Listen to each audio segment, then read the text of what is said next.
On this episode of Skeptiko, Alex talks with Wayne State University medical researcher Dr. Donald DeGracia about his critical look at Western science and yogic knowledge. Western culture itself is very focused on the external world, what the senses convey to the mind. And it just takes it all for granted because it has nothing to contrast it to. It builds the entire picture. And it misses the complete irony sitting in the center of the whole thing, that it all only exists in the mind. Everything I'm perceiving right now as I sit here and talk, you're all only in my mind. It's all only in my mind, right? And so the West directed itself outward, and the Indian Hindu culture directed itself inward. And that inward exploration led to yoga. Stay with us for Skeptiko.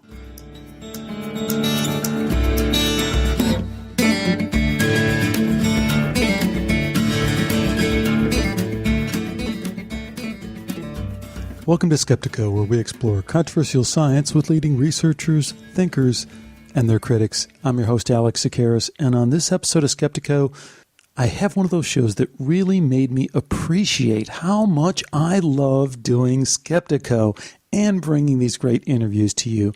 And the reason I enjoyed this show so much was because of our guest, Dr. Donald DeGracia, who is really so bright and yet is able to take his broad range of knowledge about so many different things and bring it down to a simplified level that really makes sense. And I have to say, I hope you enjoy this interview that we're going to do that's primarily on comparing and contrasting Western science and yogic science, I guess you will, and other ways we have of knowing from other traditions, which is a very interesting topic. But what you won't hear, because I cut it out because it was an after conversation thing, was about 20 or 30 minutes that he took to explain to me what his day job is, if you will, and his research into nonlinear dynamics and a new way of looking at medical research through that lens. But it reinforced for me what I already knew, which is that this guy has a depth of knowledge about a range of different topics that he brings to everything that he does, and I think that's always makes it much more exciting for me when I have an opportunity to really learn something. So I hope you enjoy this interview as much as I did. Let's get right to it.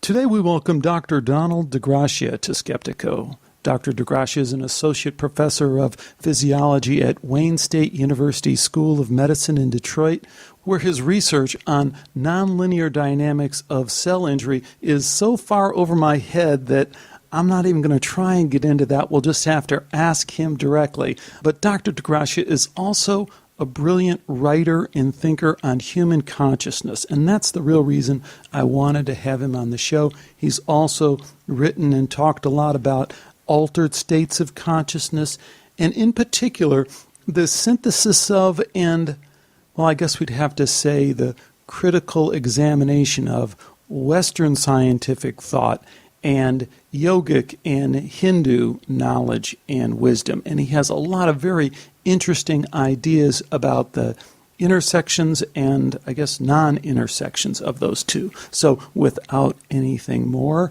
of me going on, Dr. DeGracia, welcome to Skeptiko. Thanks again so much for joining me. Yeah, well, thank you very much, Alex, for having me. Well, great. You know, Don, your work was introduced to me by several listeners on Skeptiko, who I really have to thank, Dr. John Brown, and then again by the publisher at Anomalous Press, who's publishing my book, Patrick Koiga, also suggested that you'd be a great guest, and everyone was right, because as I dug into your work, it was terrific. It's one of those, I was reading this book that I want everyone to check out if you're at all interested after this show. It's What is Science? How Yoga Helps Us Understand Science. It's one of those books that I started reading with the idea that I'm going to highlight some questions for the show, and I wound up highlighting practically the whole book. So I was like, wait a minute, I better just slow down here and ask some basic questions about this book. And let me just throw in, so much of your work is available for free. This book, you can buy a hard copy cover of it, but you can also get it as a free download from your really excellent blog as well, Plain Talk About This and Other Worlds, where this book that we're going to talk about a lot about first appeared as a 10-part blog series. Is that right? Yeah, that's correct. So let's slow down and go back to who you are, as you like to say, how you get your paycheck there at Wayne State University. Tell us a little bit about your day job, if you will. Well, I'm a researcher in cerebral ischemia, which is stroke and cardiac arrest brain damage. And having listened to some of your podcasts before coming on, I was interested to hear that you're interested in like cardiac arrest and near-death experiences. That's a facet of the area I work in, although my work is very biological, and it studies the mechanisms of how the neurons die after a lack of blood flow.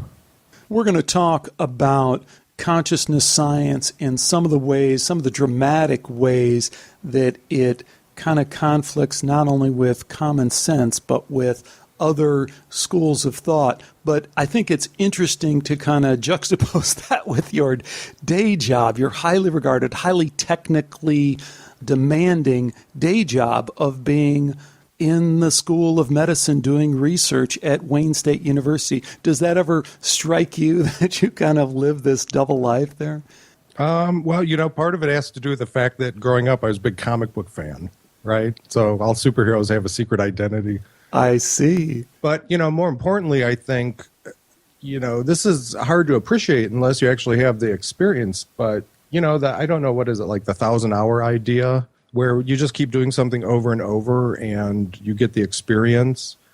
And that's what it has been doing science for 25 years, right? In the lab every day doing this totally mainstream work, trying to figure out this issue of why did these neurons die after lack of blood flow. And, over the whole period that I've been doing it, the one overwhelming lesson is that it doesn't work more often than it does. Way, way more often it doesn't work. I mean, probably 99% of the time I've been wrong. So, science is a really difficult process. It's, second-guessing nature is very, very difficult. And, having that direct experience of playing that game has conditioned my thinking very strongly. That might be an interesting launching off point, because I think it kind of brings to the fore this whole idea of science. What is science? How do we do science?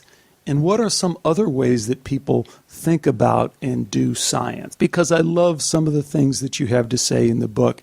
And one of the most basic, but at the same time profound things, and it's obvious once someone points it out to you, but science means a lot of different things to a lot of different people. And at a very simple level, you can go around the university there at Wayne State University and you can go ask a sociologist, what is science? And he says, I do science. I'll tell you what I do over here.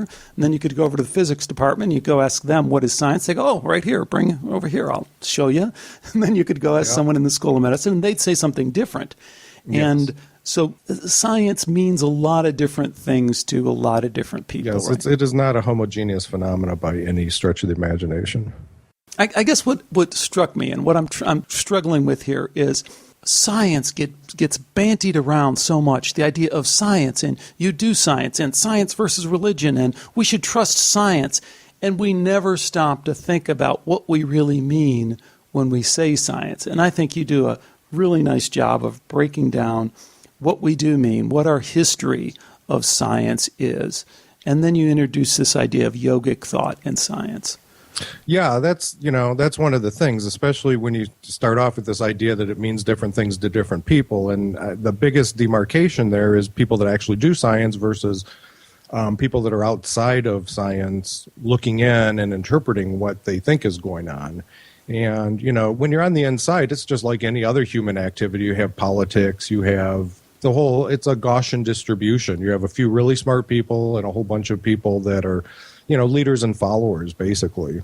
And, it's not very much different from everyday life. And in my particular field, the stroke field, it's not very successful. There are no therapies that can stop neuron death after stroke, in spite of 40 years of research. So in a way, it's kind of the exact opposite of physics, where these guys just, built the Large Hadron Collider and confirmed the Higgs particle that's been hypothesized for 40 years. I mean, what's the difference just in those two cases, right? Why is one so outstandingly successful and the other one just basically a miserable failure? You touched on something there for a minute that you do a really nice job of talking about in the book. Can you explain what the demarcation problem is? Right. Yeah. See, this all stems from, so there's a whole academic discipline called the philosophy of science. And it is attempting to understand and answer the question, what is science? And there's been a few kind of towering people that have contributed to the field, and one of them is Karl Popper. And he wrote in the 1920s and 30s. And there's a couple important ideas that Popper came up with. One of them is this idea of falsification, which is a very common idea that you find out, especially amongst the physics people, that when you invent a theory, the purpose of it is to not prove that it's true, but to prove that it's false.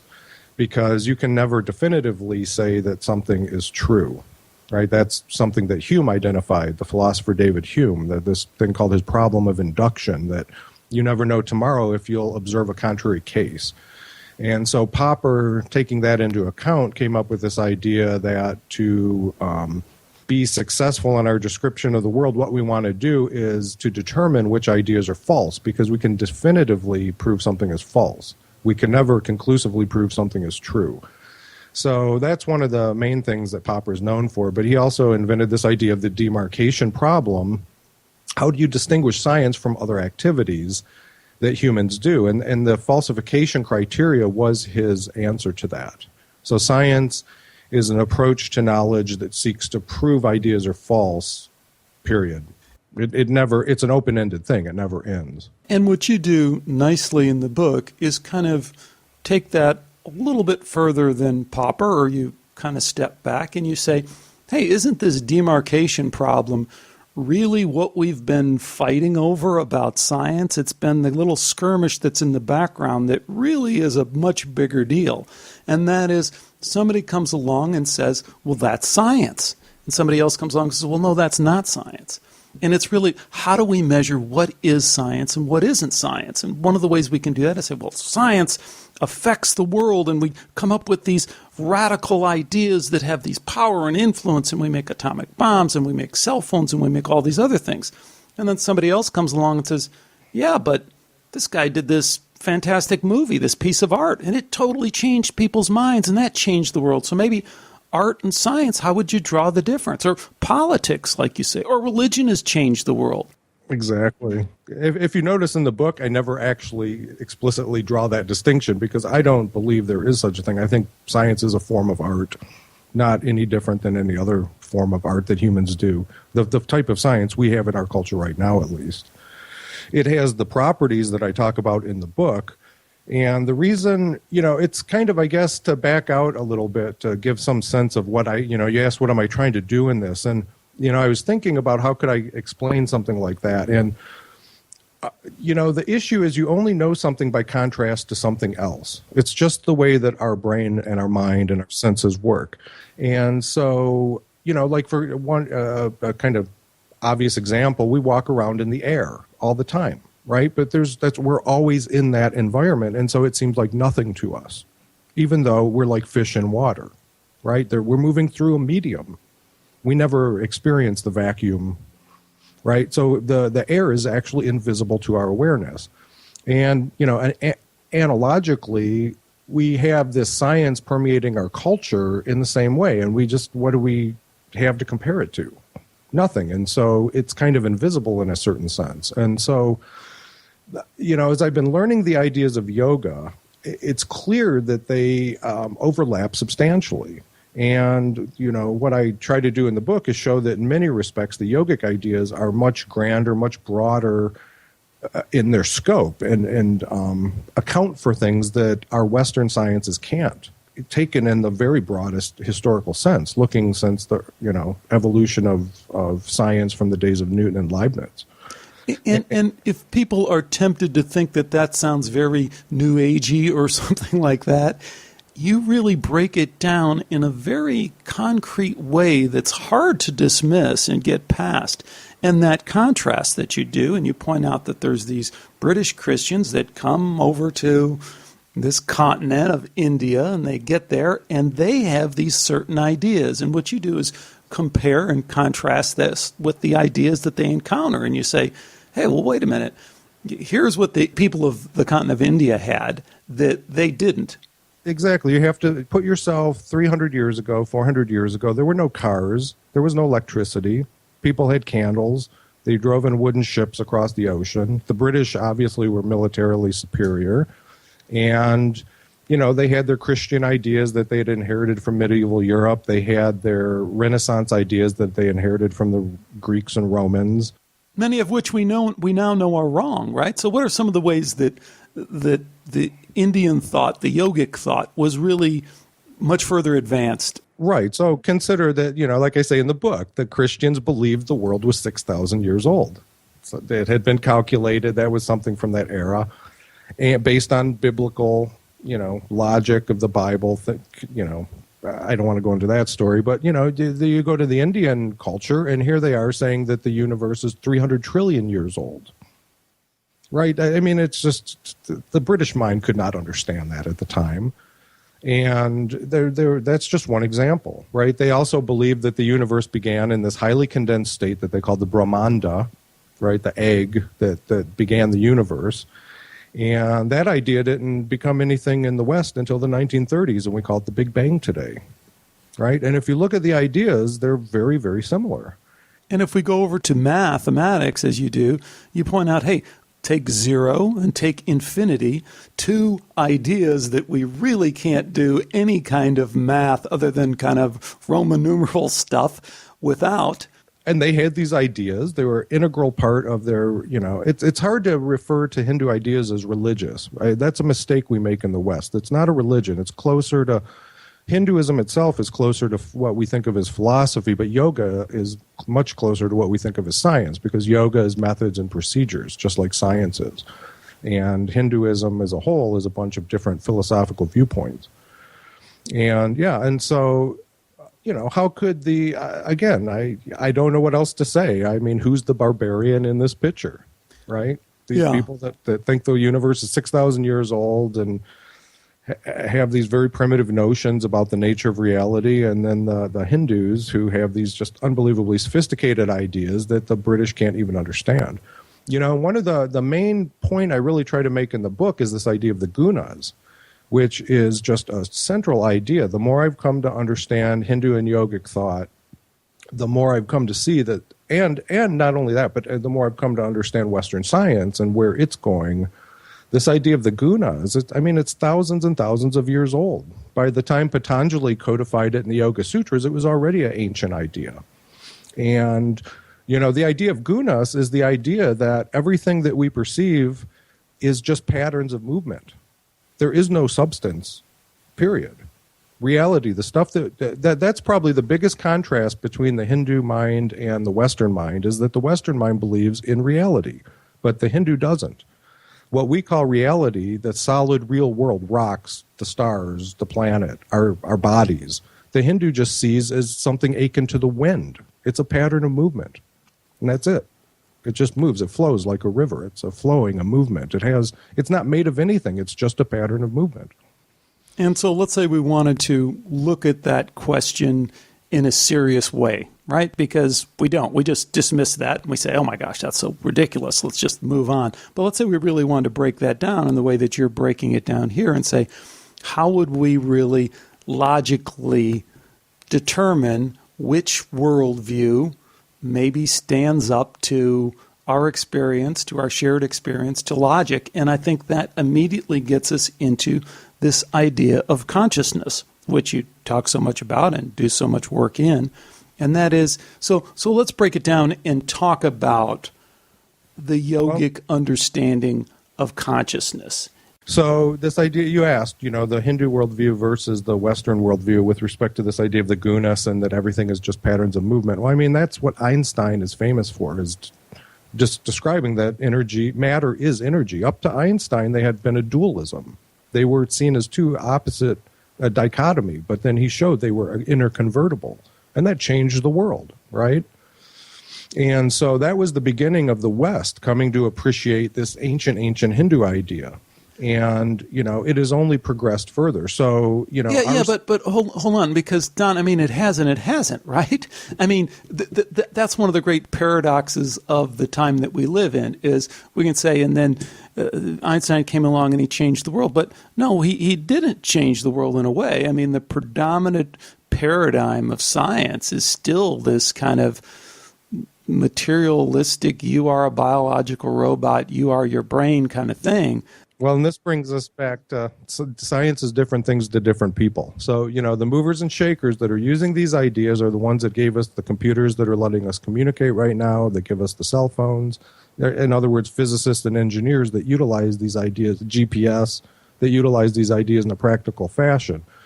And, I brought up the question earlier, why have those guys been so successful? And, for example, a lot of biomedical stuff that that my own work is directly involved in has not been successful. It's because we don't use the same logic those guys use, right? So there is, I don't want to use the word demarcation, but it is a demarcation. That's the heterogeneity of science. It is not a constant thing. Whole fields use completely different methodologies, and they're just less successful than other fields that use more successful methodologies. So anyway, you're correct. I agree with you that the ideas have been very slow to diffuse throughout the general culture, right? But they are there, and they're what underlie all this technological revolution that has, characterized the 20th century.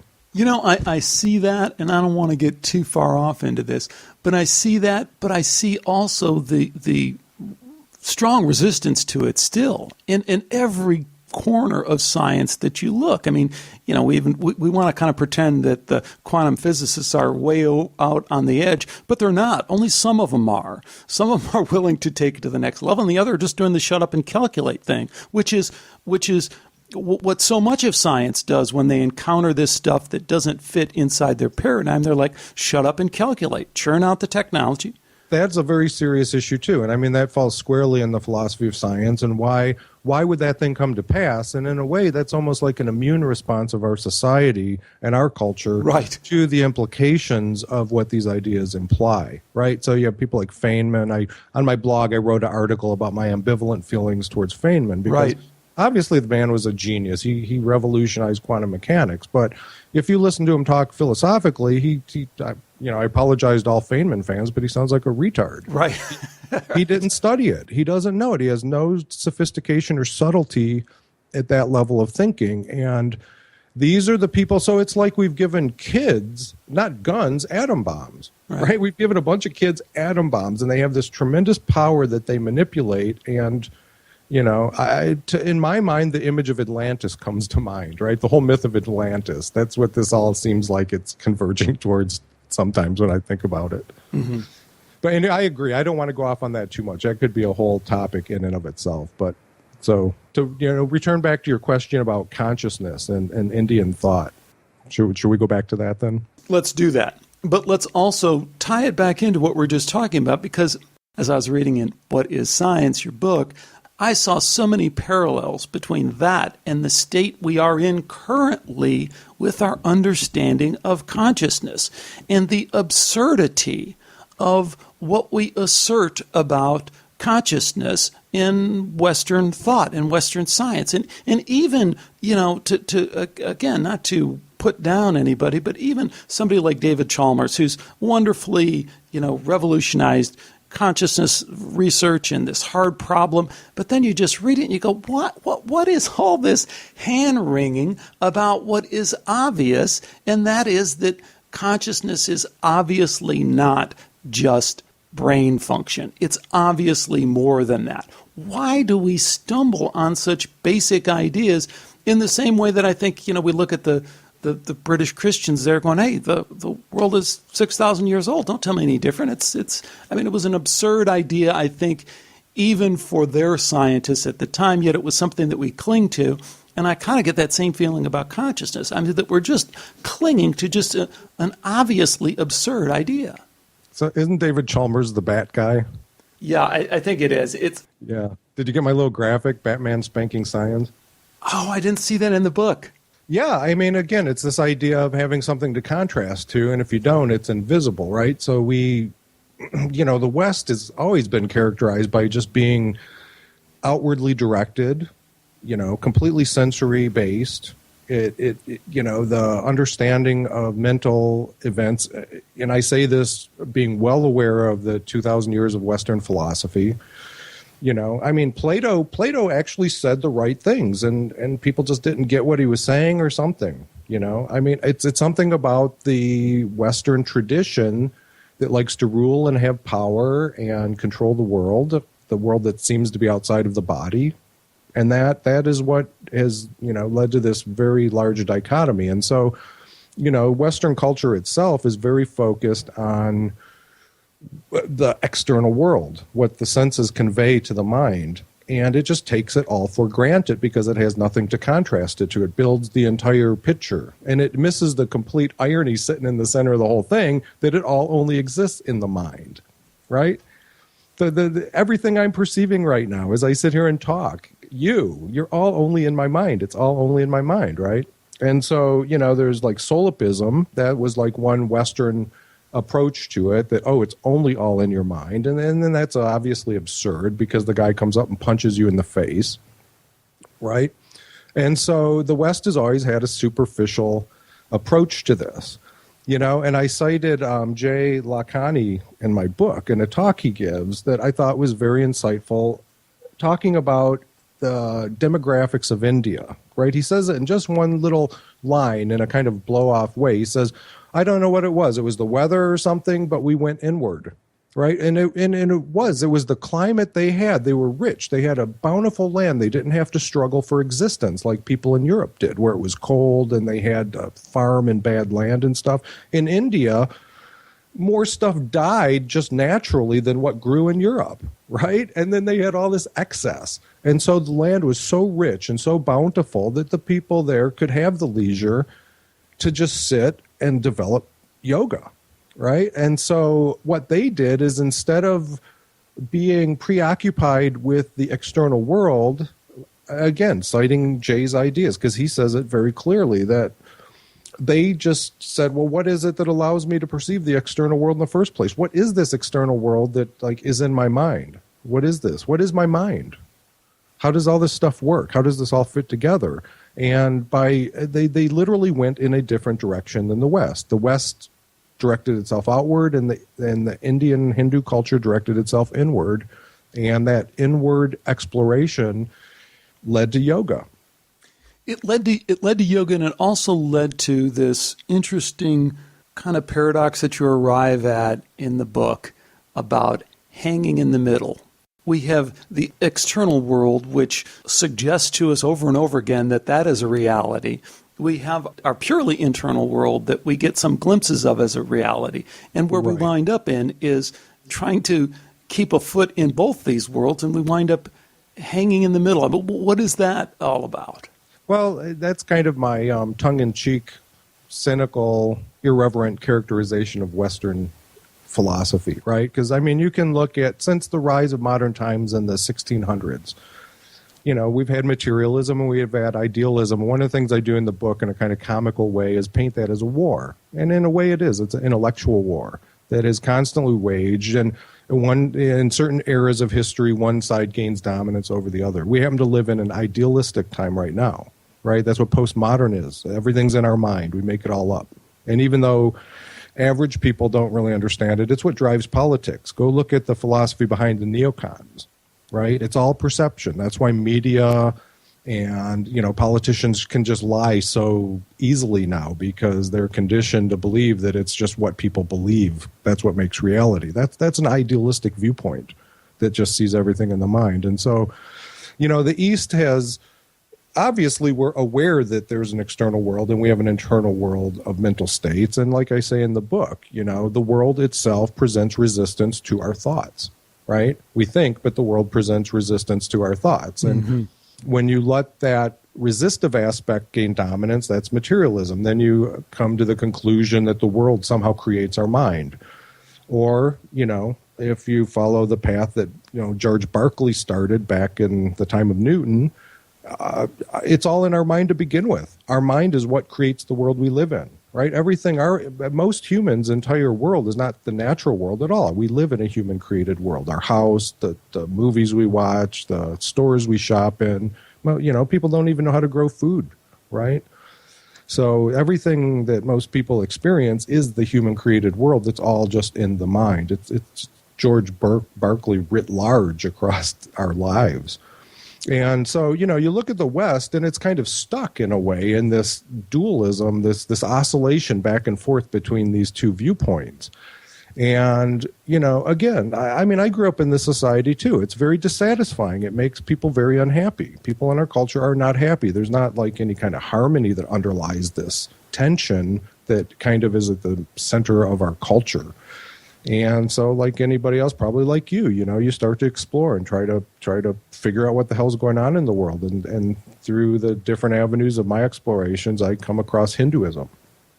And to learn their ideas and see the contrast, right? And that's really a lot of what this book is attempting to express, is to be like, holy wow, it's amazing that you can have a viewpoint where all of this comes into harmony, is what it amounts to. And it's not New Agey at all. In fact, it's highly consistent with our modern sciences. Well, it's consistent up to a point, isn't it? I mean, it's consistent if you look at things in a certain way. Right. So you're right. I got to be careful. So, in the book, I define science as that which leads to the release of power in the universe, right? And so anything that doesn't do that, I don't consider science, which includes, in a way, the stuff I do at work even, Don, talk about that for a minute, because you have some interesting ideas about power and about thought is power, knowledge is power, and at the surface, I love the way you break it down, because it becomes self-evident when you talk about it. Equals MC squared. Knowledge is power. You have that knowledge. You operationalize it with technology. You wind up with power. Again, you have a demarcation problem. Well, where was the power? Where was the science? Was it in the idea? Well, ideas. Go ahead. The whole idea stems from my understanding of the Hindu concepts. And again, reading the yoga, right? I mean, like I say in the book, we obviously haven't talked about this at this point, but, I've had experiences with altered states of consciousness. They exist. They're real. People that know about it have a wide variety of opinions about it, but, that's a whole different discussion in itself. But that's the basis of yoga, is those types of experiences. And, so having had them, I take what they say seriously, is what it amounts to. And in their teachings, like I talk about in the book, the basic principle of existence they call the Shiva Shakti Tattva, right? And it's this separation that there's this idea of Brahman, of infinity, this like perfectly harmonious integration of everythingness. I mean, it's the concept is awe-inspiring if you really understand what it means. And within this awe-inspiring wholeness of existence, or whatever, I don't want to go off on what Brahman, how to characterize Brahman, but there's this process that occurs that is this separation that occurs in Brahman. That is the genesis of what we call reality in the West, of the manifested existence. And Shiva is consciousness, and Shakti is power. And they are two poles of the same thing, right? It's this thing that artificially separates within itself. And so they're indelibly interrelated from the genesis of the universe, according to Hindu thought. And so, to me, it's just a really incredible idea, because it explains why we can have thoughts and why the mere thought equals MC squared can blow up a city. Right? It's not a mere thought. Obviously, there's some connection. There's some intimate connection, and the Hindu ideas explain this connection. It's very convoluted, very contorted. The Shiva Shakti Tattva is very far from our personal realities, but there's a direct connection. Well, let's talk about that connection a little bit, because I think what you do a nice job of in the book is talk about a little point that you made right at the beginning, which is that your launching off point for this exploration of yogic thought is some of the stuff that we just talked about, which is, hey, if they're right about this, and I can feel confident they're right about this because everything I know tells me, that this is true and this is, and that this understanding of consciousness, let's say, is more accurate than the Western idea.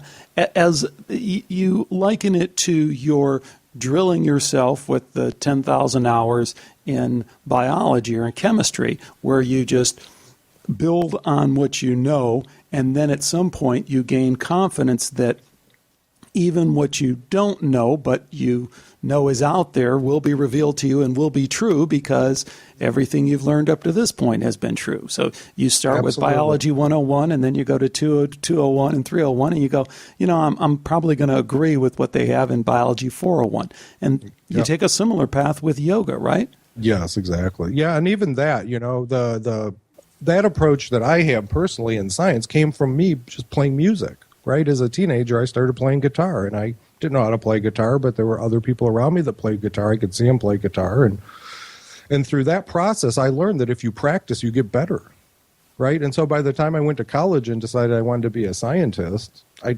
already knew that trick. And so, the problem with the altered states of consciousness, though, is you can't see anybody doing it.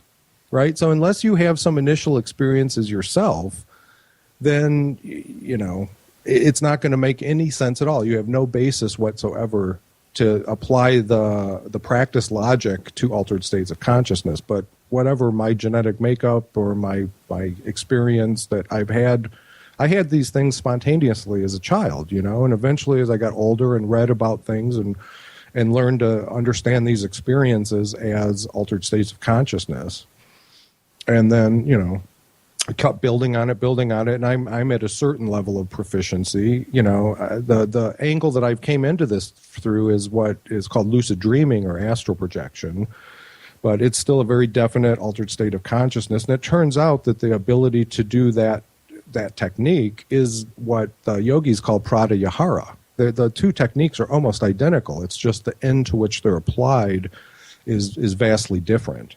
And so, that's really the concrete anchor I have that allows me to say, okay, I actually know how to do pratyahara, and I've done it, and I just have never applied it the way the yogis do it. And then they describe what happens, you following their methodology, and it's just very logical that what they're describing is the way that it would unfold. And let's tell people, because you've written a very practical, matter-of-fact book, and again, it's available as a free download, called Do OBE, as in Do Out-of-Body Experience, where you lay out and talk about not only your experiences, but kind of a step-by-step approach for how someone can gain success with lucid dreaming and with astral projection, out-of-body experience. And then you also mix that with some philosophical ideas and thoughts about that. One of which I think I wanted to bring up now, because it was, again, just a small point, but it was a real shift for me when you talk about even the term altered state of consciousness is somewhat of a misnomer that takes us in the wrong direction, because it's an alternative state of consciousness. It's a different state of consciousness with different rules and different that has a whole different way of understanding things. And we always want to pull it back and go, well, what does that mean from our perspective? And maybe that's the wrong way of looking at it. Do you want to expound on that? Well, I mean, it's like, how can I explain it? Soccer's not popular in America, right? But it's very popular around the rest of the world, and they call it football. It's just what their cultures do. People grow up with the expectation. They train. Obviously, we have soccer here, but it's a crude analogy. But the idea is that we live in a culture that doesn't cultivate these experiences. We have the spontaneous manifestations of them. We call them dreaming. Right. But we don't understand it. I mean, the deepest. We don't have a language, as you point out. We don't really have a very good language for it. Exactly. I was just going to say the best we have is Carl Jung, and who reads him anymore?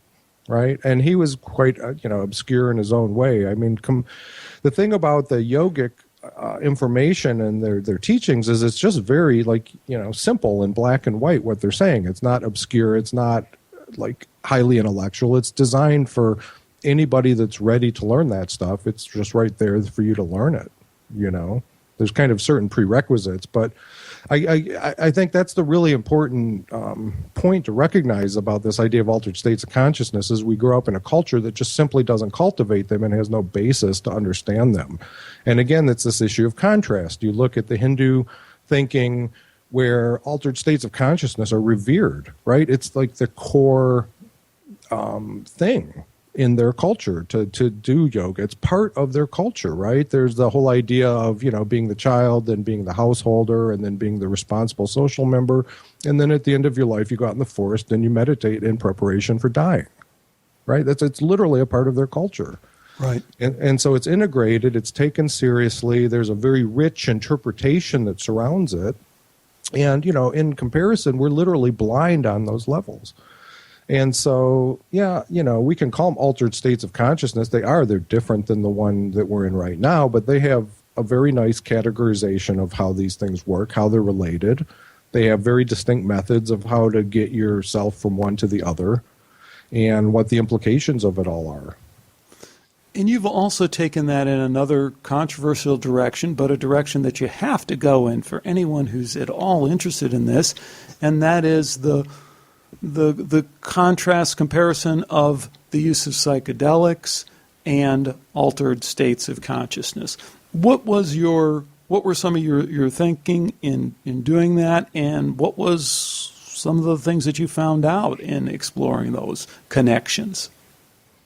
Well, that's, it's controversial again. But, one of the interesting things back when the internet first started out, and somehow I got Charles Tart's email, right? So this was probably 1993 or something, 94. And I thought, oh my God, I'm going to email this guy, right? Because I read his book, Altered States. It influenced me like it influenced so many other people. I'm thinking, if there's one question I could ask Charles Tart, what would it be? And so I wrote him and I asked him just one question. Why were psychedelic drugs made illegal? And he wrote me back and he said, because it allows people to think for themselves and they don't need the system anymore. And so, I thought that was really, really interesting. And it's true, too. It does, experimenting with those chemicals does something to your mind. And, I've got a whole website about this, the link between what in Tantra Yoga is called Kundalini awakening and the effects of psychedelic inebriation. And, because here in the West, we have such primitive ideas about the nature of the mind and consciousness, the whole idea of what the effect of psychedelics are is just completely over our head. And, it's interesting if you go back and read the literature from the 50s and 60s, there was some really serious, really good stuff going on, and people were starting to get a handle on it, and it was moving things in a direction. And that's when, the Beatles went to India and started learning yoga, right? There's obviously a connection there. But the whole thing got wiped out, right? The powers that be in the Western world just stomped that fire out before it got out of control. And so here we are, and now you see it's kind of coming back a little bit. There's the work that's been done with DMT. I can't think of the fellow's name off the top of my head, but he's Strassman. Yep. Strassman, right? Mm-hmm. And his stuff's now all available on the internet, and he got some funding and did that work with DMT, and it's interesting to look at because it's exactly the same as the way the psychedelic literature went. It just immediately blows open the Western worldview. All right, those people, the you can see the video. It's up on YouTube, I believe. Right. The interviews with the people that had these experiences. So, well, there's also the interviews up there from the 1960s when they first were doing LSD experiments, and they did them with these. They're great videos because there's these very straight-looking, 1950s guys with the button-up shirts and the ties, just tripping and talking about these amazing experiences and the expansion of consciousness. They talk about these guys are engineers, and they talk about just these breakthroughs that they had in understanding of problems and stuff like that. Right. So all that. One of my good friends has this idea that the psychedelic drugs came on the scene shortly after the atomic bomb was invented, and that it was somehow God's will that they both appear at the same time, right? Because they totally counterbalance each other out, and they're of the same magnitude. Well, the other thing I think is interesting when you're talking about Tart's response to your question, it's in the West, and particularly in the United States, we think of ourselves as being so freedom. And yet, if you are not free to control your consciousness or manipulate your consciousness in any way you see, isn't that the core fundamental freedom that you could ever have is, hey, I am free to have my consciousness and manipulate it any way I want. And yet I gave my 2 cents worth about freedom in the book. I mean, I'm so steeped in yogic thought now that the idea makes no sense to me whatsoever. It literally makes no sense. I mean, we're in a world of relative existence where everything conditions everything else, and there's absolutely no freedom. I mean, I'm a highly deterministic person, actually. It's very, very complex. It's extraordinarily complex. And these psychedelic experiences open you up to the subtle complexities involved in it. But ultimately, this idea of freedom is just another ghost in our mind that it's like a carrot that draws people forward into experience. Yeah, we just have to be kind of careful with that, I think, because it's at a level that is so beyond what we experience on a day-to-day basis, what we experience even in these extended consciousness realms that people achieve.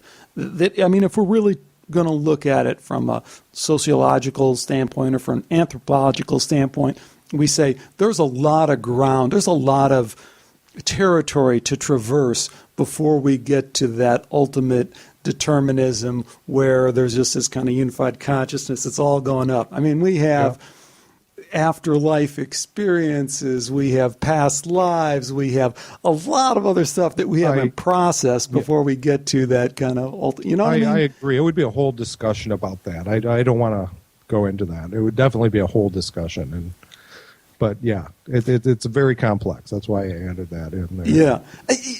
Where I thought we might end, because you do have such a unique perspective, and you've given you're at a vantage point that is unique too, in terms of you're deeply knowledgeable about science, but then you also have this broader view of where things might be heading from a consciousness perspective. I was wondering, what are your thoughts on parapsychology and kind of this Western approach to kind of pound it into this deeper understanding of consciousness? And I want to twist it around and say, is there a way that they can do that along the lines that they've been heading? Because you hinted at, you got to take a different path, and that some science is able to make that leap over and say, forget all that, we're going to take a quantum view of things, and they leap forward. And others are stagnant and stay with this kind of very materialistic, the world is out there and I'm in here and I have to measure it out there. Can parapsychology succeed with that kind of materialistic or at least dualistic kind of view of things? And if they can, how would they do it? How would you do Gansfeld experiments? How would you do the experiments at the old Pear Lab at Princeton? How can they find this? Yeah, my short answer is no. It's a fantasy. It's not going to work. Yeah, I have another free online book, if I can, blow the horn on that. It's called Beyond the Physical. And Beyond the Physical, one of the chapters, it's a very wordy book. I wrote it when I was much younger, and it rambles on and on, but it's got a lot of interesting things in it. And one of them, there's a discussion about that exact issue. And the starting point is, how can you talk about quote-unquote anomalous phenomena when we don't even know how our own mind works, right? How is it that I actually understand you? What is that I'm understanding? What is that process? How do we communicate, right? What does it mean for me to see the world? What are colors, right? The qualia problem. We don't even know how to solve the qualia problem. And you're going to go trying to do that stuff? I mean, talk about putting the cart before the horse, right? And so that's the angle that I've come at this at. And so to me, and the kind of a broader way to context to have this in is something that you hear mystical people say often, is that the most awe-inspiring mysteries are the most common mundane things in our everyday lives. And, right. Our very act of being aware of the world, the thing that we do every day when we get up, we have no idea how that works. Mm-hmm. We totally take it for granted and we just go doing it. We're completely instinctive about it. We're no different than the way an animal is, or like a a spider building a web. The way a spider just mindlessly builds a web, we just mindlessly go around the world conscious of it, right? How does that even happen? Let's deal with that first.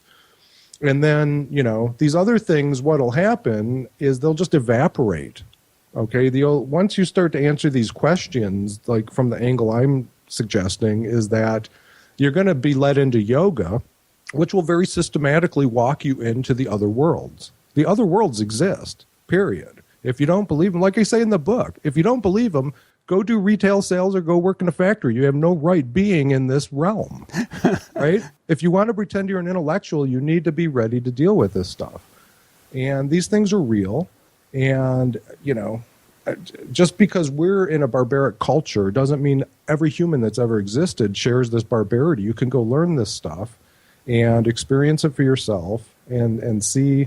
And it's very complicated. I mean, it's not trivial, right? This practice mentality is very, very important. You have to approach this stuff like you would, seriously, like you would learning a musical instrument or learning mathematics or anything, right? It's not a joke at all. And so there's this kind of weird glibness that surrounds it. And you got to just be prepared that you can't even begin to approach it that way. And, and then when you bring it back to parapsychology, I mean, there's always an ambivalence that I feel towards these things because, there's some degree of sincerity to these people that undertake these efforts. But then, it's like the principle of the lever. You want to put your effort where you're going to get the best return. And taking the methods of statistics that, Fisher invented and trying to quantify statistical events is not the best place to put the lever by a long shot. I told you my opinion of where to put the lever. Let's figure out what the mind and consciousness are in the first place, how they link to the brain and the body. Once you start to go down that path, then you're going to naturally go into these other so-called anomalous areas and see that they're actually very natural. They're not anomalous at all. They're very natural. And so, I've read through the parapsychology literature, and it basically has the same problem that my field has, this reliance on statistics in an inappropriate way.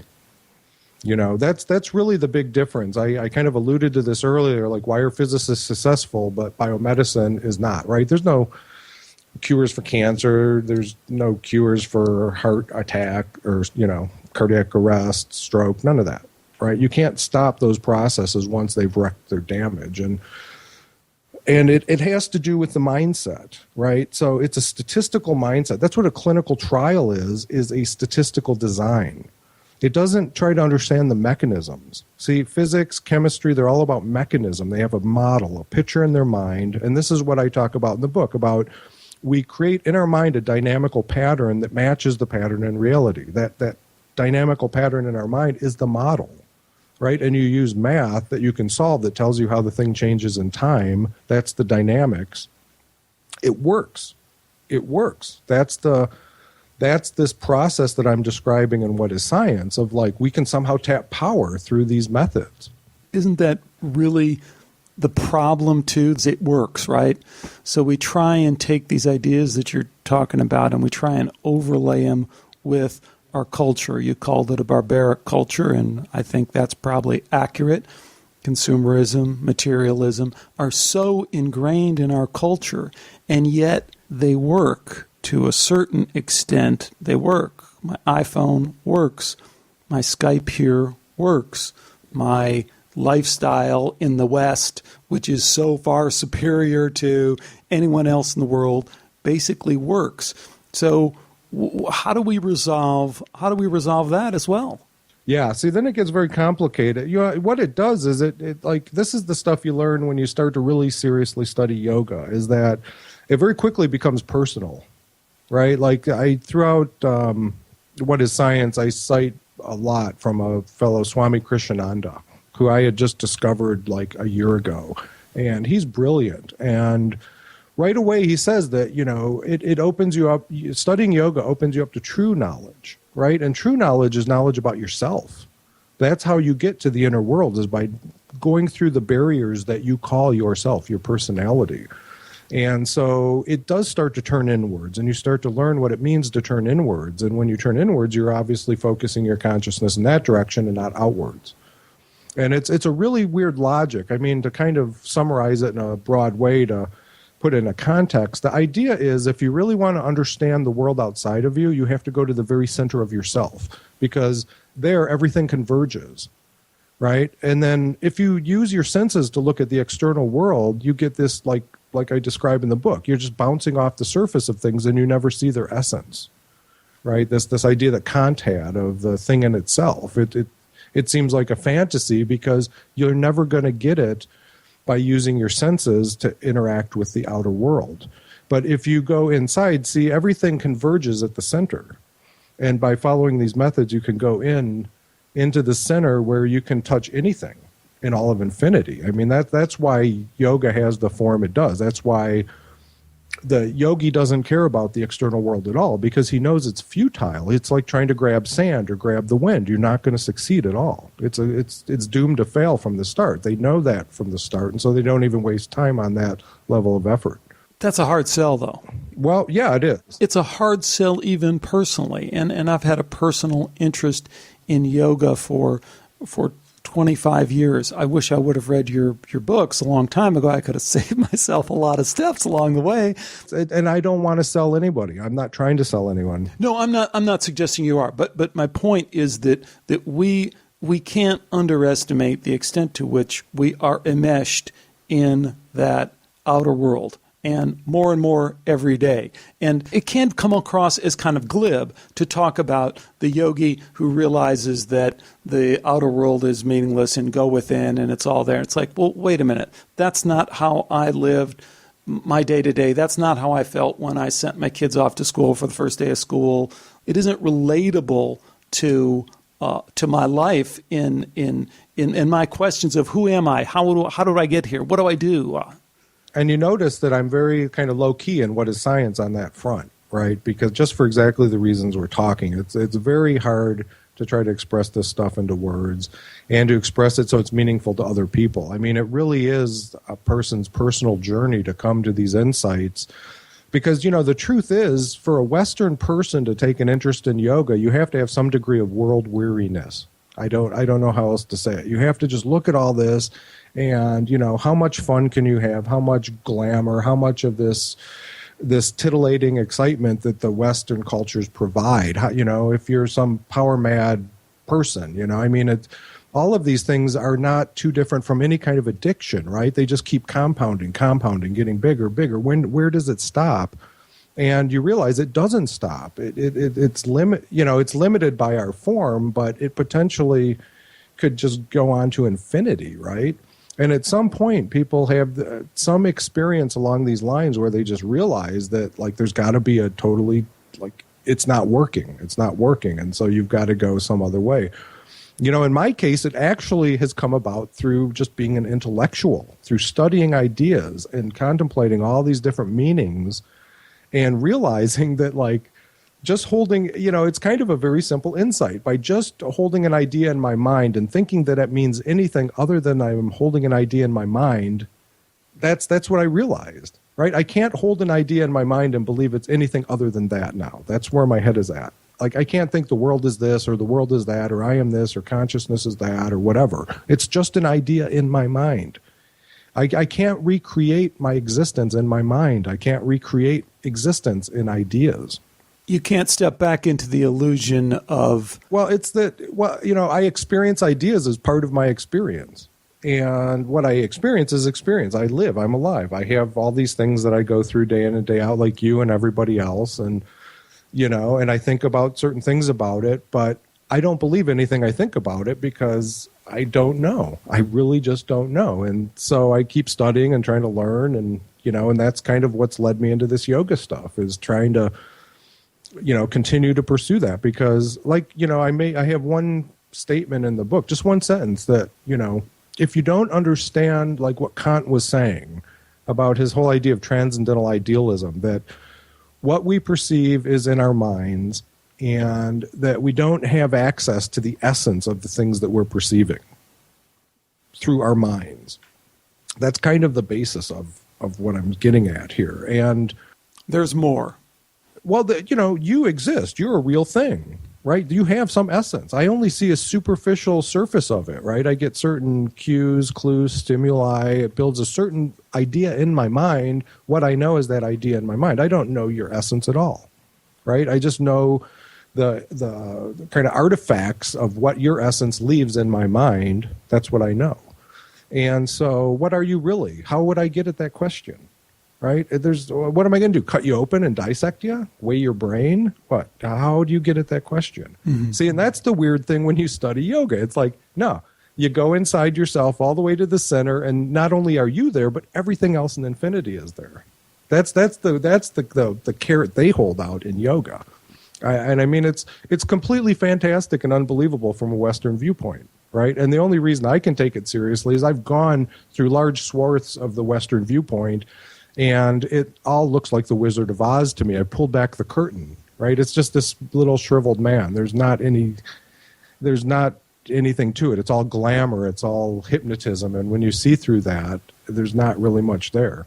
But the yogic tradition isn't perfect either. I mean, that's the other paradox, is we can look at the culture, we can look at the tradition, we can look at some of the great giants in it that have been exposed and as having some of the same human frailties that we all fall victim of. And that's not just a recent phenomena. That goes back for long periods of time. And it raises the same kind of questions. The other paradox I see that I can't overcome with the whole non-dual community, including a lot of the yogic people, is this desperation to achieve something along those lines. It's like, well, wait a minute. I mean, how would that even make any sense? You know, the old yogic thing is, you know, you must want enlightenment like a drowning man wants air. Well, why? I mean, isn't that isn't that kind of contradictory to the whole idea? Why would you want anything, including enlightenment? I mean, the paradoxes don't stop. And Western thought,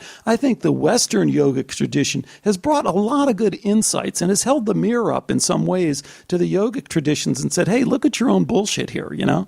Yeah, that's a very cool point of view. I agree with that 100% and that's part of why I'm always like in this synthetic mode. Let's mix Western and Eastern thinking. We both have good things to offer, and we both have a bunch of crap too. And the good things that one has to offer helps to illuminate the crap that the other one has to offer. And I agree too. I don't want to glorify Indian thought. I mean, you know, whatever I might say about freedom and liberty, at least we have that type of a society over here, right? And we don't have a caste system. Right. And I'm not knocking the caste system. It has a logic to it that is very compelling, right? But even India itself, as a modern secular state, has made the caste system illegal, right? It's part of their constitution over there. It's illegal. Well, it winds up looking like a lot of our religious traditions that we might be able to trace back to some greater wisdom, but it's so contorted at this point that it has the absolute opposite effect. Yeah, exactly. Yeah.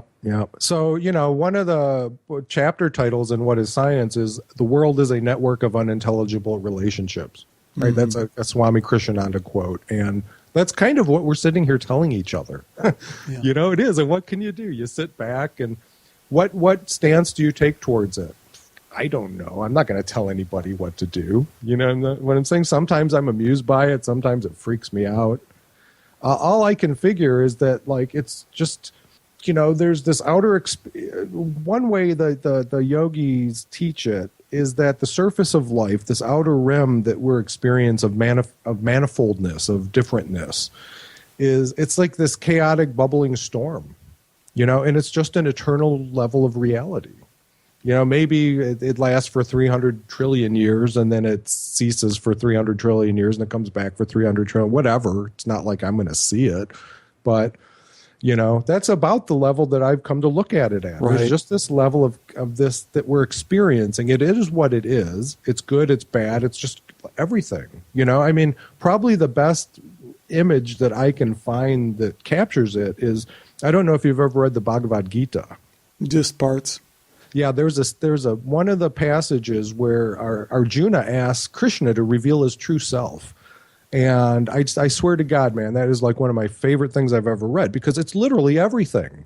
Literally good, bad, ugly, beautiful, just everything. And that was really that passage. I read that when I was in college, and I'm like, what? This is these people's idea of God?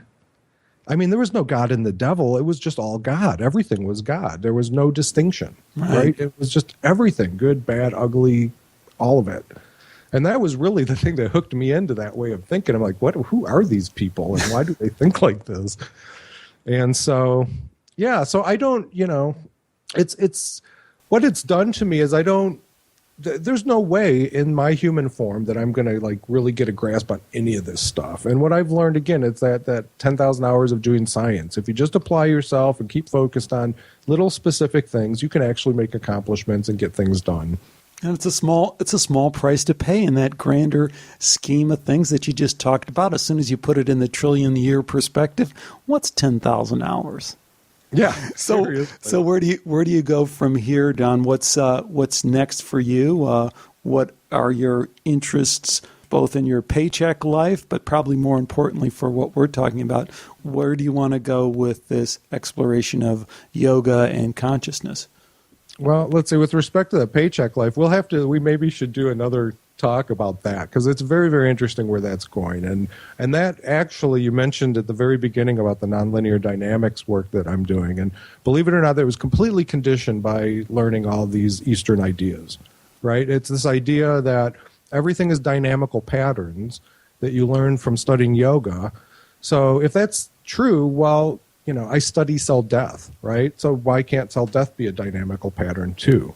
Right. So the connection, the very thought of that came from studying these Indian ideas. And so that's all very interesting. I'm very excited about that. And I don't want to go off on it too much. With regard to this other stuff, I don't know. It's just always, I kind of am like Brownian motion. I don't have any direction. I've never really had any direction.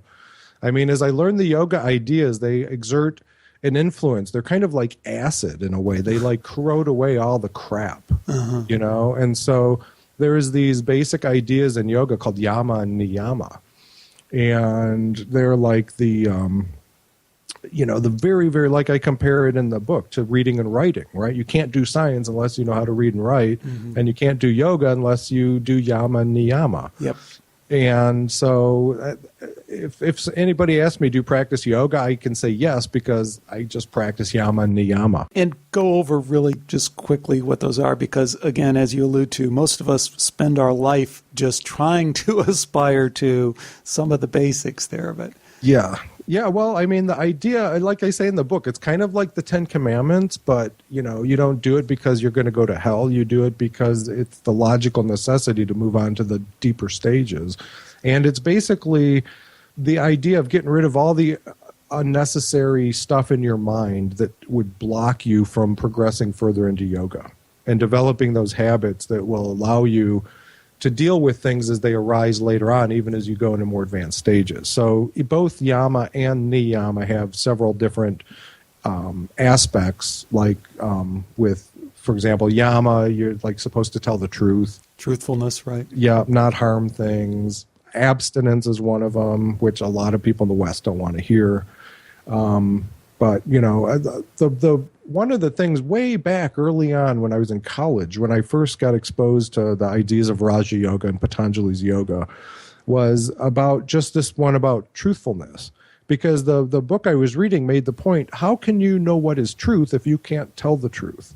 And that has always stuck with me, just unbelievably. And it to this day is like a guiding light in my thinking. And it's not just like telling the truth to somebody else where you might have a lie that you're covering up something bad you did. It's not that. It's like telling the truth to yourself about deep issues, right? Am I delusional? When I believe these things, why do I believe X? Does it make me feel good? Does it make me feel more important than somebody else? You know what I'm saying? It's like that level of truth with yourself. And it goes hand in hand with seeking the truth, which is kind of a hard thing, but we all intuitively know when we're pushing back our own nonsense and seeking a deeper truth. I think that's part of it. Right. And so, these are the kind of things that I find as I read this stuff, it's just very natural that, it makes you think and reflect on these things and go, oh man, wow, I'm kind of stupid. I better I need to like clean up these different parts. You know, you're right. This whole idea of like trying to become enlightened and be infinite and all that stuff, it makes no sense. Go drop acid and spend a night doing it. You're not going to want to do it all the time.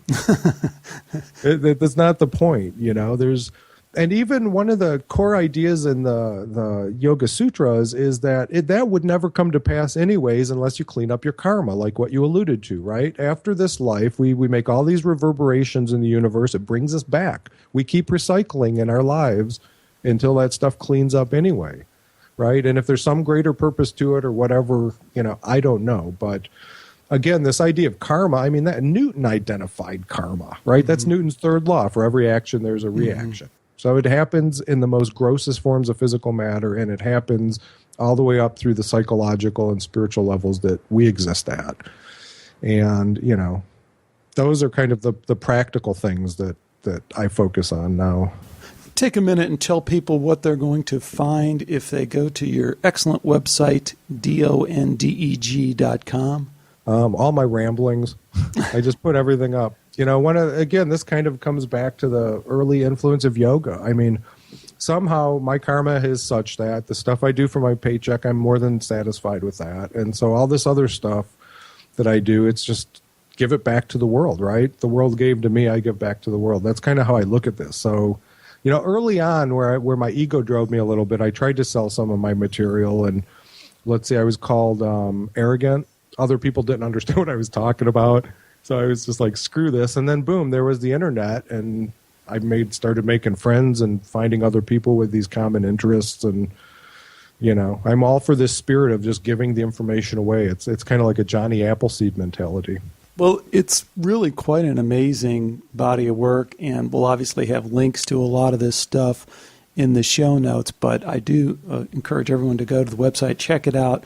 You'll find something there that'll strain your brain in one way or another. It's just been great having you on the phone. Again, our guest has been Dr. Donald DeGracia from Wayne State University School of Medicine and from DONDEG.com. Don, thanks again so much for joining me. Yeah, this was great, Alex. I really appreciate it, and thank you very much for the opportunity.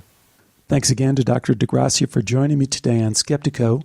I guess I'd have one question to tee up from this interview. What should we make of science that is outside of Western science? I think one of Don's points that was really fascinating is that when he looks at the yogic tradition and yogic philosophy, he's not looking at it through a spiritual lens, but I get the sense that he's looking at it from a scientific lens and saying, gee, have these folks discovered something in a different way that we need to pay attention to? And I think that's such a blind spot for us in the West that I'd like to tee that up as a question. And that is, do other cultures offer a science in the way that we think about science, a science that deserves our attention? So that's the question. I'd love to hear your thoughts on that. Of course, the place to do it is through the Skeptiko website at skeptiko.com. You can leave a message right there in the comment section, jump over to the forum, or send me an email. You can always send me an email, Facebook. Not always super prompt on getting to those, depending on what's going on, but I do try and eventually get to all of them. So if that's a way you want to communicate with me, that's fine as well. I have a number of interesting shows coming up. I have already recorded a bunch of shows. I'm just in the process of getting those out. I'm trying to stick to my every other week schedule, but I might have to increase that to get a couple of additional little shows that I want to get out here, but we'll see how all that comes. Now that I've wrapped up my book, I've been able to dive back into the forum and some of the comments on the website, and I'm reminded of how much I enjoy connecting with you, the folks who listen to this show and are going through this Skeptiko adventure with me. You're always in my thoughts, and I love hearing from you and connecting with you. It's one of the great gifts of this thing we call the internet, that I can connect with people that I don't know, and then I can actually get to know them. And there's so many of you who I now consider friends in the very real sense of the word. So that's a nice thing. And I certainly hope that if you do feel a desire to reach out and connect with me, please do, and I'll try my best to reach back. So then that's going to do it for this episode. Do take care, and bye for now.